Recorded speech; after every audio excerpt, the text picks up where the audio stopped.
මේ දවස්වල ආණ්ඩුවට එල්ල කරන බරපතල විවේචනය තමයි නීතිපති ඉවත් නොකිරීම. මේ ගැන කතා කරද්දි මතු කරන තර්ක තමයි විධායක ජනාධිපති ධූරයත් 3/2ක බලයකුත් තියාගෙන ඇයි නීතිපති ඉවත් කරන්නේ නැත්තේ? ඇයි මේකට මෙච්චර කල් ගන්න කියලා. ඉතින් මේ නීතිපති තනතුර වගේම ශ්‍රේෂ්ඨාධිකරණයේ අග්‍රවිනිශ්චයකාර, අභියාචනාධිකරණයේ සභාපති, පොලිස්පති වගේ තනතුරු දරන පුද්ගලයන් මොනෝම හරි විෂමාචාර ක්‍රියාවක් හරි බරපතල රාජකාරී පැහැර හැරීමක් සිදු කරලා තමන්ගේ ධූරයේ වගකීම් පැහැර හරිනව නම් රටේ ව්‍යවස්ථාවට අනුව ඕන් ඉවත් කරන්න සම්මත ක්‍රමවේදයක් තියෙනවා.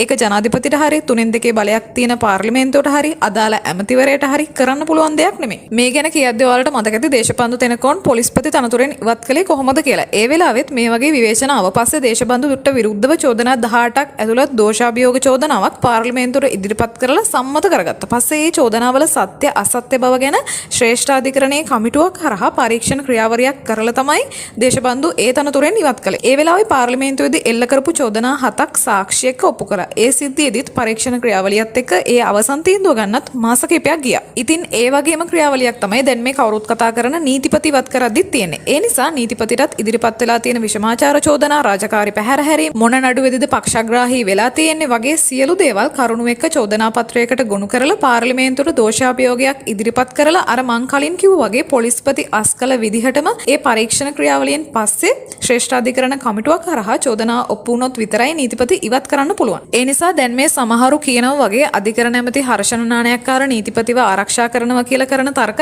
ඇත්තටම මේ ගැන අවබෝධයක් නැතිව කියන කතා. ඒ කතාවල කිසිම සත්‍ය බවක් නැහැ වගේම ඒ කරුණු නිසියාකාරව නොදැන අනවබෝධයෙන් කරන චෝදනා විතරයි. අනෙක් විශේෂම දේ තමයි කලින් තිබුණ ආණ්ඩුව වගේ නෙමෙයි ජාතික ජනබලවේග ආණ්ඩුව ක්‍රියා කරන්නේ සාමූහිකව. ඒ නිසා මේ ආණ්ඩුවේ කැබිනට් ඇමතිවරයෙක් කියන්නේ තනි පුද්ගලයෙක් නෙමෙයි. තීන්දුව తీරන ගන්නේ ජනාධිපති ප්‍රමුඛ කැබිනට් මණ්ඩලය තුල තමයි මේ තීන්දුව తీරන ගන්නේ. ඒ නිසා අධ්‍යාපන ප්‍රතිසංස්කරණ ප්‍රශ්නේදී ඒක හරිනි අමරසූරියගේ ප්‍රශ්නයක් විදිහට මතයක් හැදුවා වගේම පොලිසිය සම්බන්ධ ප්‍රශ්නයක් නම් ඒක ආනන්ද විජේපාල ඇමතිවරයාට බැර කරනවා. දැන් මේ නීතිපති සිද්ධියේදී හර්ෂණ නානයක්කාරට විරුද්ධව මතයක් හදන්න උත්සාහ කරනවා. ඒත් ඇත්තම කතාව මේක සම්පූර්ණ ආණ්ඩුවේ තීන්දුව తీරන සහ ක්‍රියාවලියක්. ඒ නිසා මේකට ඊට අදාළ ඇමතිව කොටු කරන එක සාධාරණ නැහැ. ඉතින් මේ නීතිමය ක්‍රියාවලිය වෙනකන් ඒ දූෂිතයන් නිදැල්ලින් එක වෙන්න පුළුවන්. මේ ආණ්ඩුව බලයට ගෙනල්ලා පහුගිය දූෂිත පාලකයන්ට දඬුවම් දෙන එක අපේක්ෂා කළා වගේම නීතිය ආධිපත්‍ය ක්‍රියාත්මක වෙන රටක් ප්‍රාර්ථනා කරපු ඒ මිනිස්සු ඉක්මනින්ම ඒ අරමුණු ඉටු වෙනවා දකින්න එක අරුමයක් නෙමෙයි. ඒක මිනිස් ස්වභාවයක්. ඒත් පහුගිය මහින්ද රාජපක්ෂ පාලන කාලේ 2010 දී සරත් ෆොන්සේක හිරේ දැම්ම විදිහට දැන් මේ පවතින ආණ්ඩුවත් නීතිය පැත්තකින් තියලා 3/2 බලයෙන් එකපාර මේ ඔක්කොම